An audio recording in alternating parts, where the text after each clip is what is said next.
Last year at the holiday, I shared with you all my story of searching and finding my birth family at the age of 50. And that I'd started doing some research and was kind of becoming what you might call obsessed with Ancestry.com. I was obsessed on one side and not the other because on my birth mother's side, it turns out it stops pretty fast. One grandfather on her side from Poland, a grandmother on her side from Ukraine, and my grandfather from Lithuania. And my first cousin, yeah, right, I'm a Litvak, right? So my first cousin on my mother's side, who provided all this information on Ancestry.com, knew that that's where it stopped, and he managed to trace the Lithuanians to 250 years on a family farm. And that's really what I knew. And there isn't really a way to get a whole lot more about that side of the family. So I turned my attention, and the obsession with Ancestry was about my father's side of the family, my birth father's side of the family. I was able to go back, in most cases, 10 generations. 1500s, 1400s, and finally came to the origin of my, the name on my birth certificate, Kashau. And the origin of that is from the name Kusalt. And it turns out there's a whole bunch of descendants from this line, Kusalt, and that one of them had published a book of all of these people who descended from this line. I was, as you can imagine, overjoyed, terribly excited, and I went on Amazon and found the book. We live in an incredible time. And so I found the book, The Kusart Chronicles, a Family History Narrative. Now you can imagine how many people, if you're going back 10 generations and all of these lines, how many people that was to keep organized in index cards all over the TV room, index cards. And I figured, I'll just find the ones who are most interesting, and then when I find really interesting ones later, after I've gone back as far as I can, I'll dig deep into the ones that feel really interesting to me. Maybe I'll write a novel, a historical novel about my family.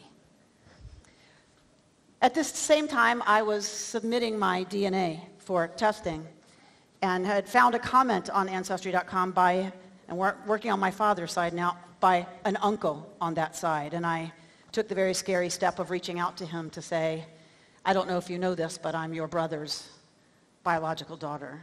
He never knew I existed. I wasn't surprised. They were getting divorced, my parents, when I was given up for adoption.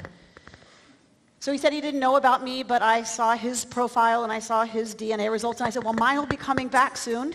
And so I was waiting to open up the computer, and finally the day comes. They keep telling you where they're at in the testing process, and finally, my results were in, and I knew I'd find all these cousins from this line. I was so excited.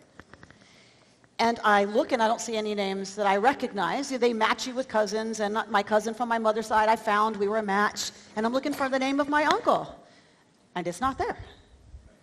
And all of these people are from France, England, Normandy, those kinds of places. And then I look at my actual pie chart for my DNA results. 50% Eastern European. Poland, Lithuania, Ukraine, not a surprise. The other 40%? Irish.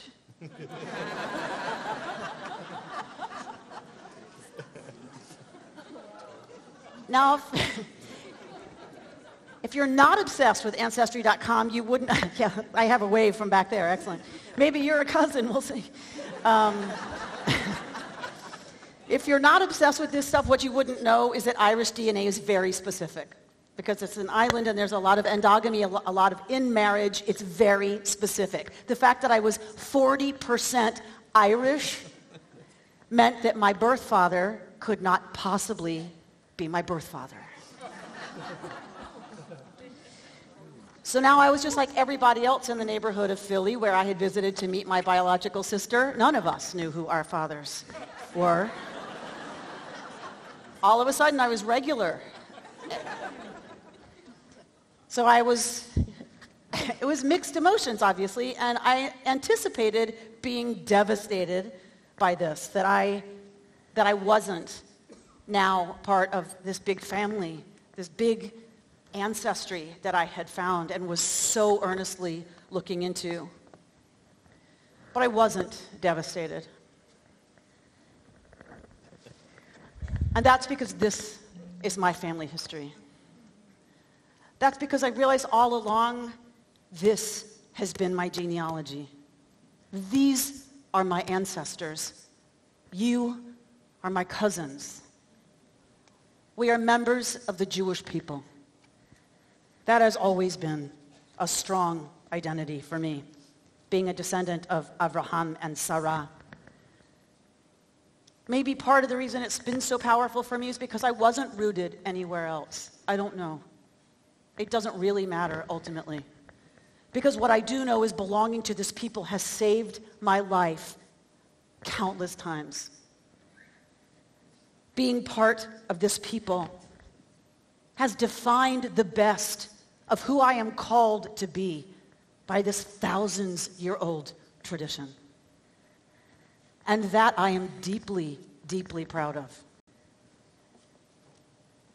In our series, Engaging Israel, Dr. Rabbi Doniel Hartman said, when you join the Jewish people, as it's described in the book of Ruth, how do you join the Jewish people? How does Ruth become a member of the people Israel? She says to Naomi, your people will be my people. Your God will be my God. And where you die, I will die. When you join the Jewish people, you enter through the Jewish people. If you join this Judaism business, you join through the Jewish people. And he says this precedes anything about God. What you join is not about you and God. When you join this people, it's not about you and God and what you feel. When people join the Jewish people, they join through the past, not through this moment. You join through Abraham and Sarah, and belonging to them, you yourself go through Egypt. How one joins a tradition is how a tradition understands itself at its deepest, he says. That it's not about you and God or how you feel, but that being part of this people, you have an inalienable right to belong, a sense of coming from somewhere, so that wherever you go, you have a home. It's about being called and claimed, and where others feel claimed by you. Converted as an infant, I joined the Jewish people through the past. I became the next branch on this tree, became a descendant of Abraham and Sarah. When life gets confusing, when it gets lonely, when everything shifts, when the world tilts on its axis, this is a center that holds. This center holds. It's held for 3,000 years. It claims me, as Doniel Hartman said so beautifully. And we have a mission, this people, that claims me and that claims every single one of us in this sanctuary. Through people, through peoplehood, you walk through life with a vision larger than yourself and acquire a notion of life bigger than yourself, he said. This is what it means to be part of an aspirational understanding of people. This can deeply enrich contemporary Jewish life. What does that mean? That we're claimed by this, that we claim each other, that this tradition claims that we have a mission. For me, it meant growing up in the Hebrew Academy. If somebody got in trouble, what is your temptation to say? I didn't do it. I wasn't near it. I was way over there when it happened. And if we tried that at the Hebrew Academy, we knew what was coming back to us. What was coming back from the mouth of whatever grown-up walked in the room was going to be, Kol Yisrael arivim zeh bazeh. There's no excuse. Every member of the people Israel is bound up with one another. If you saw it happening, you should have stopped it. There was no way we could look past what was happening in the room because each of us was responsible to and for each other. And the moral and ethical charge that our tradition lays at each one of our spirit's entrance. It means that everyone here tonight belongs to everyone else here tonight and to Jews all over the world, and that we are allies with peoples, other peoples all over this world who have their mission and their language to talk about that. Doniel Hartman was saying that it's become of some concern, particularly in the North American Jewish community, that Judaism is now seen as a private spiritual experience, and that we are focusing on what people in the business are now calling the Jew within. And while it's deeply important, obviously, to have a spiritual journey and a spiritual path and spiritual goals, while that is really important, the Jew within cannot be the end of the story. It cannot be just about what each of us feels or doesn't feel at a particular moment or a particular holiday or at a particular melody. That's all important and sacred. But more important is, what is the mission of the Jewish people right now, in this world, in our time, in our place? I talked about a bag of marbles on Rosh Hashanah. This is where Rabbi Yehuda Kurtzer was talking about that bag of marbles. The Jews are dispersed all over the world. We're everywhere now. He says that's a good thing, because now we can achieve a mission much bigger than when we're small and in one place. We're everywhere. We can do this together. But we got to remember, what was the bag? What kept us together? What united us? What was the guiding set of principles when we were all in the bag?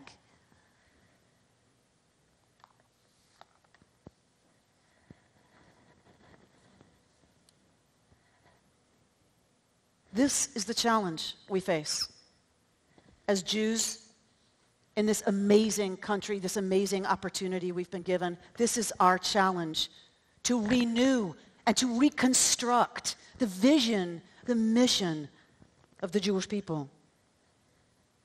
If we don't make it clear what that is, our young people will not stay. These young people here will not stay if we don't provide an experience of meaning for them. If we don't articulate for ourselves as adults, as a Jewish community, what it is we stand for, what are we called to, what are we claimed by. I ask that you join our leadership at KI, whether it's through KI, through Federation, through whatever medium works for you and your family. I ask that this Yom Kippur we take time to reflect on what are the central, ethical, moral, spiritual claims of our tradition, and how can each of us model them and articulate them for our children, and how is it we can make this Jewish people proud that we are its adherents, because it's our responsibility to provide this container, to provide this safety, this sense of belonging, this sense of something that only we can do and do together. We owe that to our children. We live in a time that's too scary for individuals. We're too cut off and isolated, and there's too much on their young shoulders. They benefit in ways that are so critically important from being claimed by this people. May we live in such a way this year that they feel proud to claim us. May we make the thousands before us proud this year.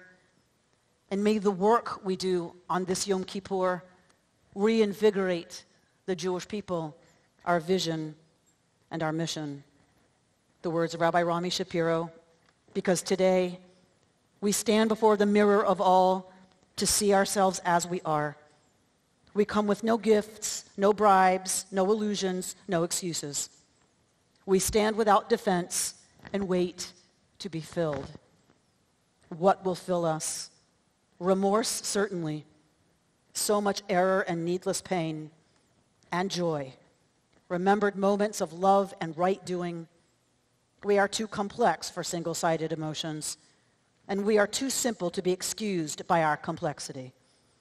Let us be bold enough to see, humble enough to feel, daring enough to turn, and embrace the way of justice, mercy, and simplicity. Good Yom Tov.